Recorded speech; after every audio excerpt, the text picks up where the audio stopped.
7 de la mañana con 34 minutos. Se encuentra con nosotros y le agradezco mucho que esté aquí en estos micrófonos el licenciado Ariel Vega. Él es abogado, consultor independiente y abogado, pues tienes varias cosas importantes que compartirnos. Buenos días. ¿Cómo estás? Buenos días, querida Carla. Saludo con mucho afecto a todo el auditorio. Aquí estamos a la orden.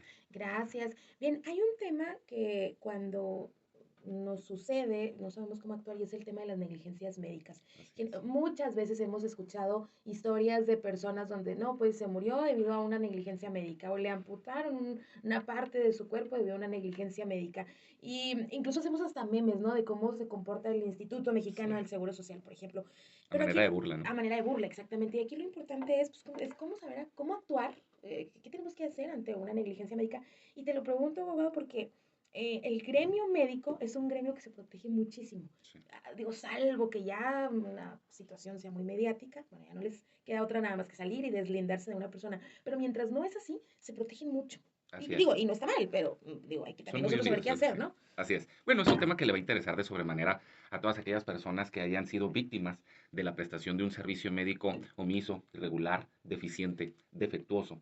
Especialmente a todas aquellas personas que, derivado de una situación como esta, en virtud de una negligencia médica, hayan ya experimentado o hayan sufrido algún tipo de agravamiento o secuelas, una afectación física, funcional u orgánica en ellas. De tal suerte que aquí lo que tenemos frente a nosotros son varias acciones legales y es lo que pretendemos nosotros dar a conocer, el hecho de enterar al auditorio, especialmente como ya lo indicamos a los que se encuentran en esta situación, cuáles son las acciones legales que pueden emprender para buscar la reparación del daño, el resarcimiento en alguna u otra forma, porque Carla y amigos del auditorio, ¿cuánto vale nuestra salud? Definitivamente no es algo que pudiésemos nosotros determinar o cuantificar, no tiene un valor en el mercado. La afectación, desde luego, y lo que provoca como por ejemplo la pérdida de la actividad económica en sí mismo ya es una afectación tremenda. Ujú. Imaginemos un padre de familia que era el sostén económico de su hogar y derivado de una mala atención médica, de una deficiente prestación del servicio médico, ya no puede continuar con esta tarea.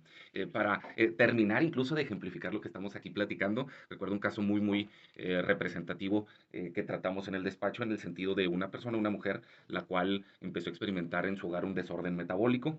Deciden llevarla a una clínica, a una institución de seguridad social del ámbito federal, en Al el, IMSS, saliste al a... IMSS, al IMSS Ok. propiamente, y que, bueno, estamos hablando de hace algunos años cuando estaba toda esta situación de lo que se hablaba y que le nombraron como la pandemia. Ujú. Esta mujer sufre, como ya lo indiqué, de un desorden metabólico con los índices de glucosa disparadísimos. Estaba ella a punto de sufrir definitivamente un coma. Cuando acude la familia a llevarla para atención médica a urgencias, la mandan a un pabellón especial que era de COVID, porque el diagnóstico inicial con pocos o nulos elementos para determinarlo, le dijeron, no, esta mujer tiene COVID, llévenla al área especial para ello. La familia intentaba por todos los medios que se le brindase la atención médica a la señora, pero bueno, no se hacía más que los puntos más básicos, ni siquiera incluso la canalizaban de manera inmediata. Ahí determinaron el personal médico, o bueno, propiamente las enfermeras, hay que reconocer que ellas fueron los primeros frentes de batalla, los médicos se metían muy poco en ese punto, y que la iban a tener simple y sencillamente en observación. Bueno, aquí la familia lo que veía con mucha desesperación era que su familiar se deterioraba poco a poco, prácticamente si no hacían algo, si no actuaban de manera inmediata, podía llegar a la muerte. Entonces, después de permanecer varias horas en lo que es el área de COVID, deciden retirarla. Les advierten por parte de esta institución que se la llevan es bajo su responsabilidad y que se les tiene que firmar Ah, una, sí, te hacen... Sí, sí, una sí. exclusión de responsabilidad justamente, que de nada o en poco sirve este tipo de situaciones. Por ahí creemos que ya no tenemos oportunidad por más de que hubiésemos firmado el pase de salida. Bueno, la llevan a un nosocomio de carácter particular, privado, y no, estaba en una situación muy crítica, tuvieron que intervenirla. Y ni COVID tenía. No, no tenía, no tenía, era una Ok. nefrópata. Tenía una afectación totalmente o casi al 100% de la función renal, que era lo que le provocaba todo un desorden metabólico que la ponía prácticamente al borde de la muerte. Por causa de la espera que tuvieron que lamentablemente observar a raíz de este personal médico, pues bueno, no se hizo ni siquiera por medio de catéter. Se tuvo que realizar una intervención por medio de hemodiálisis, es decir, vía sanguínea, que estamos hablando de una de las intervenciones pues Agresivas, ¿no? más agresivas, más extremas que puede haber en una situación como esta. Y todos sabemos muy bien que las estancias, las noches de hospitalización con la aplicación de este tipo de tratamientos, en unos cuantos días ya eran poco menos de 500,000 pesos lo que tenían en esta cuenta. De tal manera que aquí lo que tenemos, Carla y amigos, es en primer punto o en primer lugar las acciones legales respectivas para recuperar o procurar como tal el reembolso de los recursos que hubiésemos nosotros tenido que erogar con motivo de la atención médica que no se nos brindó en nuestra institución de seguridad social. Y eso es bueno señalarlo porque también en el Código Penal, no recuerdo el articulado, pero también los médicos están, digo, están protegidos, ¿no? Precisamente debido a las funciones que realizan, pues no cualquier acción que pudiera ser a lo mejor una negligencia médica, pero no cualquier acción se pudiera convertir en un tipo penal, pues. Sí, que de hecho el ramo penal es otra de las vías y otra de las Pero oportunidades se me que hace que es la tendría una menos, víctima. ¿no? Se me Sí, hace que probablemente la menos. se me hace Y que es lo que, más ritual es la reparación del daño económico. sí, Ah, ya. es que lo que pasa es que una persona que es víctima de una situación como esta tiene que evaluar cuál es la mayor premura, qué es lo que más me interesa. Bueno, en primer Claro. lugar, más allá de que se ejercite acción penal en contra del personal médico en específico, a mí me interesa lo que es el reembolso de los gastos que de manera extrainstitucional yo tuve que erogar. Desde Ujú. luego la parte de la reparación del daño, la indemnización incluso por daño moral, la afectación que yo sufrí en virtud de la nula o de la deficiente práctica del servicio médico que en esa institución desarrollaron y del cual yo fui víctima. Y que definitivamente en el ámbito tanto administrativo, en los juicios especiales para el resarcimiento de estos daños, tenemos que nosotros agotar todas las instancias para que haya, justamente como ya lo determinamos, una suma que tienda a resarcirle el daño, no solamente reembolsarle, o sea, no solamente que haya un reintegro, sino que también hay un resarcimiento del daño con motivo de esta situación o de lo que yo experimenté como paciente, el cual, en virtud de una situación como esta, sufrí un agravamiento o se desencadenó como tal una afectación y un padecimiento que yo no tenía. Porque ¿qué pasa también con esta persona que si bien era nefrópata, se hubiese contagiado real y De COVID. efectivamente de COVID y es una combinación terrible? Claro. Pregúntenle a las miles de personas que perdieron familiares por esta situación. Sí, claro. Oye, Lick, ¿y cómo saber que efectivamente es una negligencia médica, incluso cuando te hagan estudios? Porque también eso es algo que protege a los médicos, al menos en el ámbito penal. El poder punitivo no ataca tan rápido a los médicos.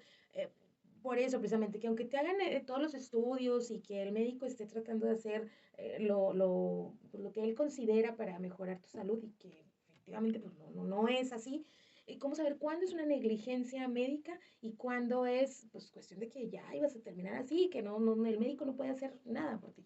Claro, es muy importante la pregunta porque sí hay que diferenciar en cuanto a lo humana y médicamente posible Ujú. y situaciones o escenarios en donde ya no hay mayor oportunidad de intervención, que ya es una situación absolutamente extrema. Pero a ver, creo que todos sabemos que es un servicio médico oportuno, adecuado. Bueno, lo que no sea un servicio médico adecuado y oportuno y que además puso en riesgo mi vida, la salud, incluso sufrí y experimenté secuelas, eso como tal es exigible y puede ser motivo del emprendimiento de una acción legal para el resarcimiento de los daños y el reembolso de los gastos médicos que yo tuve que erogar. Definitivamente aquí es importante procurar que todo se siente en nuestro expediente médico, pero la reina de las pruebas son los peritajes en materia de medicina, medicina ocupacional especialmente. Esos peritajes médicos que se desahoguen y que se desarrollen dentro del juicio de naturaleza administrativa, incluso en algunos en materia de amparo, va a ser la prueba reina para que un juez determine si la condición que actualmente padece y experimenta el demandante es o fue ocasionado por una deficiente atención médica y que pudo haberse evitado. Esto es bien importante. ¿Y qué acciones legales se emprenden aquí? O sea, de inicio, ¿qué es? ¿Demanda o cómo? Eh, En primer ¿O de término, denuncia? están los recursos administrativos. Están los Recurso recursos. Sí, administrativo. definitivamente esto amerita un análisis profundo de acuerdo al caso en concreto. Es necesario que una persona que experimentó una situación como esta tome tiempo para llevar a cabo un ejercicio de orientación, de asesoría y de análisis del caso en concreto. Pero existen diferentes, como lo puede ser un recurso administrativo, recursos de reclamación. Hay las instituciones, pocas personas saben esto, las instituciones de seguridad social tienen reglamentos respectivos para tratar, recibir y atender este tipo de reclamos, pero muy pocas personas lo saben. Oye, Poquísima y derechohabiencia lo conoce. cuando acudes ante la institución, ¿sí responden o hay que acudir al amparo? No, bueno, Digo, porque el recurso ya administrativo, recurrir al amparo ya estamos hablando de mucho tiempo para que te no resuelvan. al contrario. El recurso administrativo o los trámites que se realizan ante el propio instituto puede ser lo que pueda implicar un tiempo mayor. Pero las Pero a ver, sentencias siempre nos salen como en 6 meses, ¿no? las instituciones como tal siempre nos van a decir que no. Eso Ok, es un hecho. ok. Quiero que entendamos esto. Lo hacemos única y exclusivamente por el principio de definitividad, Ajá, que sí, tanto para para los llegar a juicios acuerdos. administrativos, para los juicios de garantías, es necesario, imprescindible, acreditar que se agotó esa instancia. Ujú. Hay en el ambiente jurídico actual una necesidad o un empecinamiento en que se haga o que se agoten este tipo de medios hasta administrativos o conciliatorios. Yo Ujú, no estoy muy de acuerdo, pero en fin, es algo que tenemos que agotar. ujú. Eventualmente los institutos que te van a decir, no, se le brindó la atención médica adecuada. Sí, claro. Nunca los vas a sacar de ahí. Pero Es esa lo que resolución necesitan definitiva es lo que necesitamos llevar al juzgado de distrito. ante la consideración de un juez de distrito o de magistrados instructores en el Tribunal Federal de Justicia Administrativa, dependiendo del caso específico. De tal manera que esto es parte del proceso. Si les comentamos de manera muy franca a las personas, a los interesados, a los demandantes, ni nos hagamos ilusiones, ¿verdad? Porque vuelvo al punto, en la contestación, si es que nos la brindan de manera oportuna, nos la van a otorgar en sentido negativo. Ujú. Entonces, es tal cual como concebirlo de esa forma. Pero yo cuando nos vamos con un juez federal de distrito, por ejemplo, las resoluciones sí tardan. O sea, a lo mejor te Ah, pueden bueno, conceder suspensiones si es que la pides provisionales o definitivas, pero la sentencia como tal sí tarda. O sea, una persona que recurra a ustedes por una negligencia médica, ¿cuánto tiempo tiene que esperar, más o menos, para recibir la remuneración, pues la reparación del daño? Es otro punto importantísimo. Es un proceso que implica tiempo definitivamente, como cualquier otro proceso.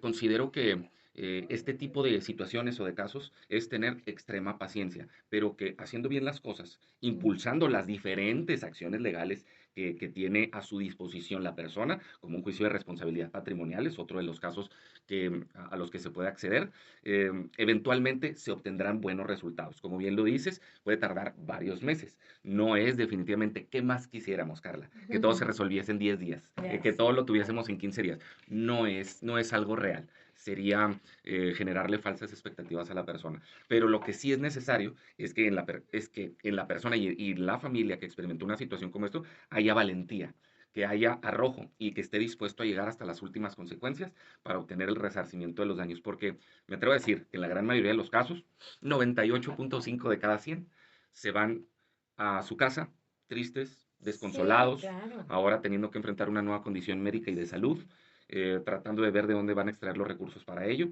de tal manera que es bien necesario que el ciudadano se entere, se concientice y se oriente en este y otro tipo de situaciones que llegue a experimentar y sobre todo en donde sepa definitivamente que si una institución, sea pública o privada, me generó una afectación, pueda yo tener la oportunidad de iniciar estas acciones legales para el resarcimiento y el reintegro de los gastos que yo erogué. Vic, se nos termina el tiempo. ¿Dónde te pueden encontrar? ¿No? ¿Un teléfono así rapidito?